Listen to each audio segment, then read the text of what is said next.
The forest grows dark. Shadows stretch and merge, swallowing the last hints of daylight. The world feels smaller, pressed in by the encroaching night. A biting wind snakes through the pines and frost creeps in. The air stings your cheeks and every breath feels sharp, edged with ice. You are alone, hands numb, fumbling with a useless lighter. The cold seeps through your gloves, making your fingers clumsy and slow. Click. Nothing. The fuel is gone. The silence after each failed attempt grows heavier, hope flickering out with every press. Emergency matches fail, snapping, sputtering, crumbling. Each broken match is a reminder of how fragile your situation has become. Darkness presses in, cold and heavy. The forest seems endless, the night unforgiving.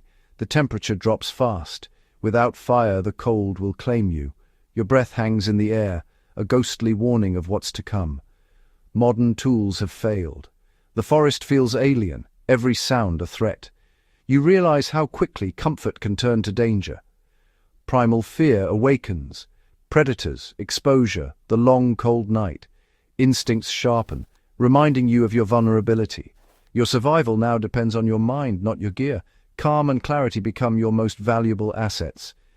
This is an ancient story, one our ancestors faced daily. For them, fire was not just warmth, but life itself. They survived and thrived, conquering the cold with knowledge, not gadgets. Their connection to the land was their greatest strength. They read the land, found the right wood and stone, and coaxed flame from nothing. Every spark was a victory over the elements. Their wisdom was their greatest tool, passed down through generations. These skills were stories, lessons, and lifelines all at once. Imagine facing the night with their skills. The forest becomes a resource, not an enemy. Fear gives way to respect and understanding. Dead pine for tinder, river stones for sparks, the setting sun as ignition. The wilderness offers what you need if you know how to look. Knowing how to create fire transforms fear into focus. The act itself becomes a meditation, a moment of hope in the darkness. It's a powerful shift, a reclaiming of a fundamental human skill. You feel connected to every survivor who came before you. Fire-making knowledge turns desperation into control. The smallest flame becomes a beacon, a promise of survival. It's the key to surviving the night, pushing back the cold. Fire is more than heat. It's hope, safety, and a lifeline in the wild.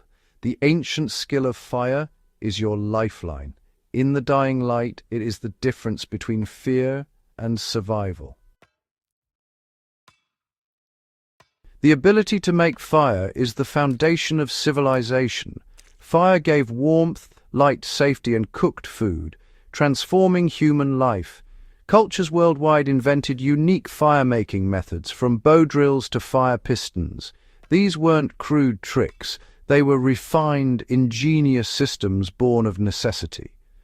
Mastery of fire was a measure of competence and resilience. Relearning these skills reconnects us to our past and the ingenuity that defines us.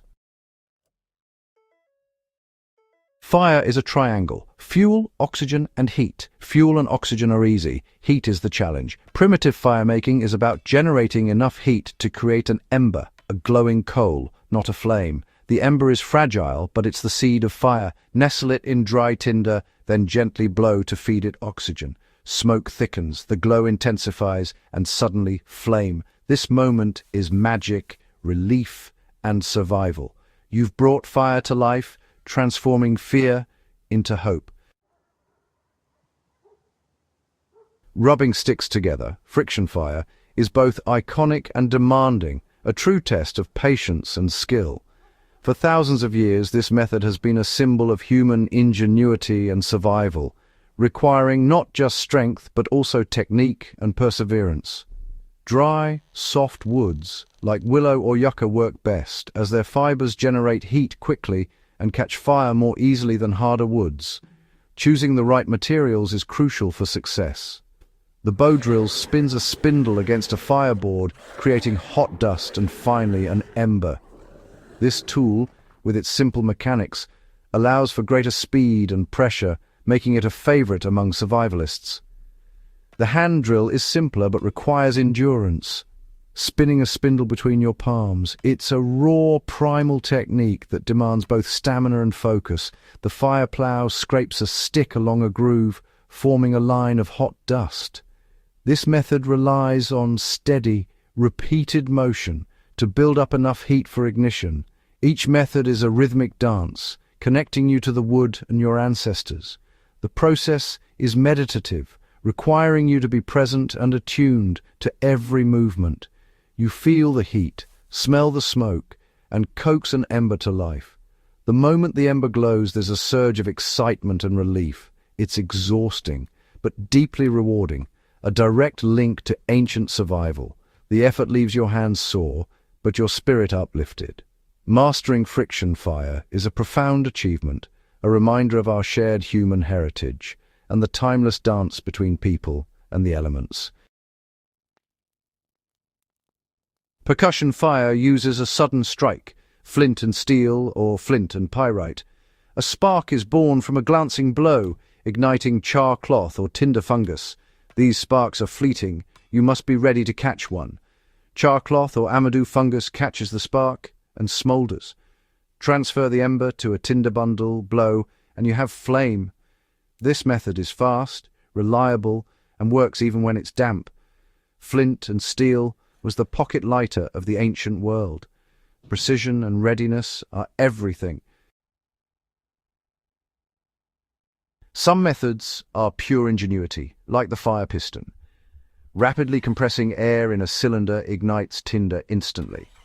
It's fire from thin air, using physics and simple materials. Solar firemaking uses a lens, ice, water, or polished metal, to focus sunlight to a burning point. Even a clear day and a steady hand can create fire with nothing but the sun. These methods require no fuel, just knowledge and resourcefulness. They show the endless creativity of our ancestors.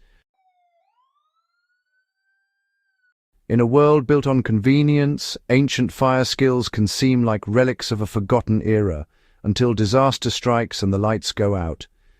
Suddenly, what once felt obsolete becomes essential for survival. When our modern systems fail, the knowledge passed down by our ancestors becomes not just useful, but vital. These skills are the foundation of human resilience.